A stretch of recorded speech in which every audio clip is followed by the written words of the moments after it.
And we are back here on the GSMC Baseball Podcast. And for the third part of the show, we're just going to go through the top free agents that are remaining now with, obviously Yamamoto and Ohtani off the board. So obviously, there's still some big names out there. You got Bellinger. You have Blake Snell, of course. Bellinger, like I said, it seems like it's going to come down to either the Blue Jays or the Cubs. I feel like with the Blue Jays, they need to do something because that's a team that's been really disappointing the last couple of seasons, especially with their playoff appearances. They've gotten swept the last 2 years in the wild card round. 2022, obviously, they were at home. And the Mariners, they had that comeback win in Game 2. And, that was a bad way to end the season there. And then they just got swept by the Twins, who just, couldn't win a playoff series, but they play against the Blue Jays. And, they shut the Blue Jays down. And the Blue Jays, they got their flaws similar to the Yankees, where, their lineup is predominantly right-handed. And, listen, Cody Bellinger, left-handed bat, they could use a guy like him. Now, the one thing is, can Bellinger replicate what he did in 2023? That's the one thing. He's asking for all this money. He's asking for a big contract. And a team's probably going to give it to him. But is it going to be worth it? And listen, if the Yankees didn't get Soto, I'd probably want Bellinger. Because, lefty, and again, another lefty bat at Yankee Stadium. I saw up close what he could do when he hit that moonshot off of Rodon into the second deck at Yankee Stadium. So, that's who I would go after. But again, can he replicate it? Because, the previous 2 years he wasn't a good hitter. So the team's going to give it to him. Now, he enjoyed being a Cub. So, and the Cubs got to do something. So that's another team that really hasn't done anything this offseason. And, they got to, I shouldn't say they haven't done anything. They, obviously brought in Craig Counsell, replacing David Ross. So, we'll see with that managerial change how that affects the team. But got to bring in, they got to do something. And bringing Bellinger back definitely helps. Because, again, he had a good season there. So some of the other free agents. So Bleacher Report, I'm looking at. So they have some honorable mentions. There's a lot of relief pitchers that teams could still go after. The Astros had a couple of relievers. Hector Neris, Ryan Stanek, he's on there. Wandy Peralta with the Yankees. Kenyon Middleton, who the Yankees traded for at the deadline last year. David Robertson's another guy. You look at the starting pitchers. These are just they have honorable mentions section. So you got Sean Manaea, Frankie Montas, Alex Wood, Zach Greinke, Hyun-Jin Ryu, James Paxton. A lot of these guys would be for back end for depth. Catcher, you got Gary Sanchez and Martin Maldonado. Gary Sanchez, you would get. Listen, had his moments last year with the Padres, but again, I don't know. He could be somebody that could be a DH. Maldonado is more for defense. First base / third base, you got Brandon Belt, Carlos Santana, CJ Cron, Gio Urshela, Joey Votto. Shortstop, hey, listen, IKF is out there. Maybe somebody wants him. You never know. Utility guy. Some former Yankees for the outfield. You got Aaron Hicks, Joey Gallo, Bader. Michael Brantley actually is a free agent as well. If the Yankees didn't have so many outfielders, I'd take Brantley, even though Brantley's on the older side now, and the Yankees have had a history where they go after older players. Because I remember I was listening to the radio the other day, and they were talking about how Carlos Beltran wanted to be a Yankee, but that ended up, I guess it just didn't work out, so he ended up going to the Mets. And then, of course, the Yankees signed him after the 2013 season. He was with us until he was traded at the 2016 deadline. But yeah, he was on the older side. I mean, he was still productive for the Yankees, but obviously it wasn't prime Beltran. But yeah, so some of the so in the top 25, you got Whit Merrifield, kind of a utility guy. 38 extra base hits last year, 11 home runs, 67 RBIs. He had a .8 WAR.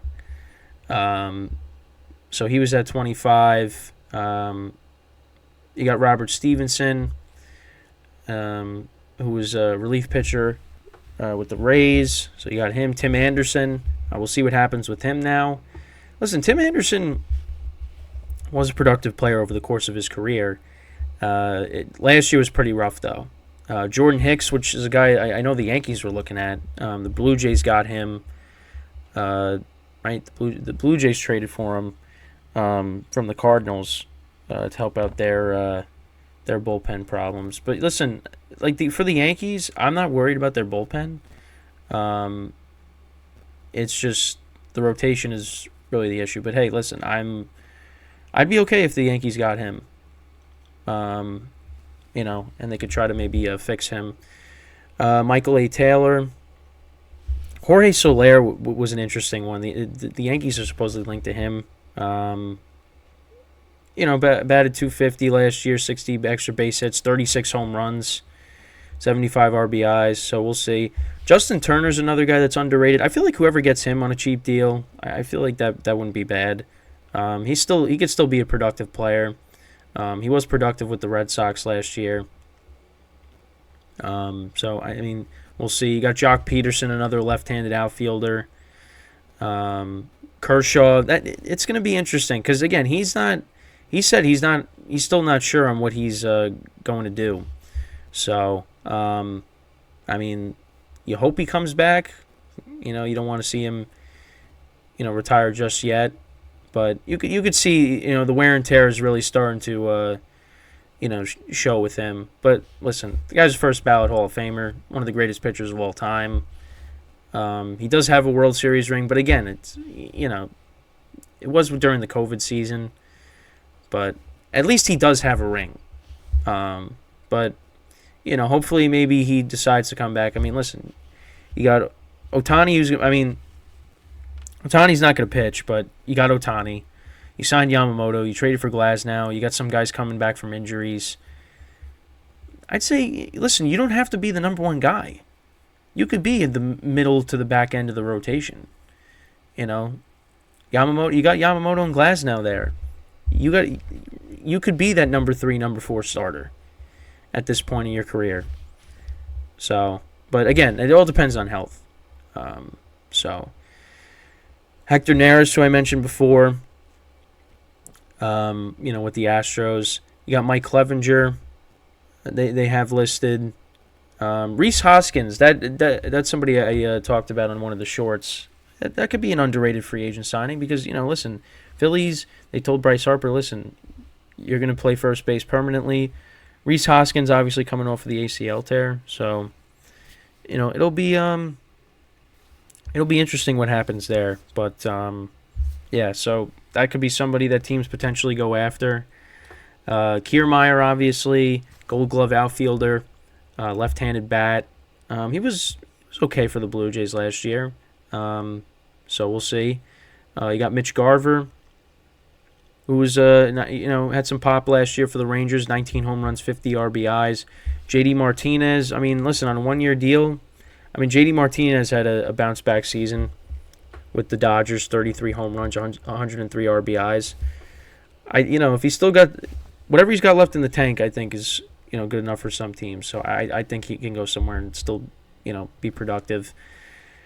Lucas Giolito had a rough season last year. They got him listed 8-15 with a 4.88 ERA last year, 1.31 WHIP. I mean, it was a disaster last year for him. So we'll see if he can reinvent himself. But yeah, it was pretty rough. So you also got a Shota Imanaga, the other Japanese pitcher. So 7-5, 2.66 ERA, 1.02 WHIP. Again, that's somebody that teams could pivot to now with Yamamoto off the board. He actually was the starter and winning pitcher for Team Japan in the World Baseball Classic in 2023. He has a 2.96 ERA, 1.08 WHIP, almost 1,200 strikeouts in 1,100 innings pitched, pretty much over 8 seasons in the Japanese league. He had the best season of his career in 2022, finishing 12-4 with a 2.08 ERA and a .9 WHIP with 151 strikeouts. So, yeah, I mean, again, that could be a guy that people pivot to with Yamamoto off the board. Teoscar Hernandez, last year, 26 home runs, 93 RBIs with the Mariners. Guy maybe teams go after. Marcus Stroman, again, a team that could use the back of the, middle to the back of the rotation guy, possibly. He's still got Matt Chapman out there as well. I forgot to mention his name. 17 home runs, 54 RBIs with the Blue Jays last year. Still got Jordan Montgomery out there, Blake Snell. Josh Hader, of course. Be nice if the Yankees can maybe get him somehow, but I don't think that's going to happen. Bellinger, like we talked about before. So, yeah, still a lot of big free agents left. Now, again, I don't really know where any of these guys are going to go. I mean, there's rumors. I mean, again, Bellinger, there's 2 favorites for him. Blake Snell met with the Angels, and he was at the Seahawks game, so maybe he goes and wants to pitch for the Mariners. It's going to be interesting. But now that you got Yamamoto and Ohtani off the board, now you're going to start to see some of these other guys start signing.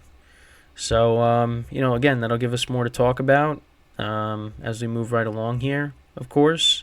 But again, like I always say, just got to wait and see how it goes, and the next domino will fall relatively soon, because now with both of those guys signed, things are really going to start to ramp up, and maybe we see trades as well, because you got some starting pitchers that could be on the move.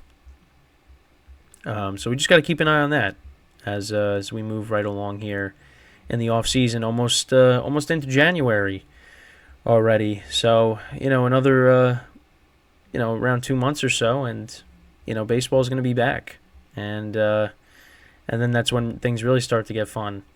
Because listen, football's ending, and then once that happens, baseball will eventually will take the reins from it, because that's usually what happens when the Super Bowl ends. You'll see the social media pages post baseball stuff. But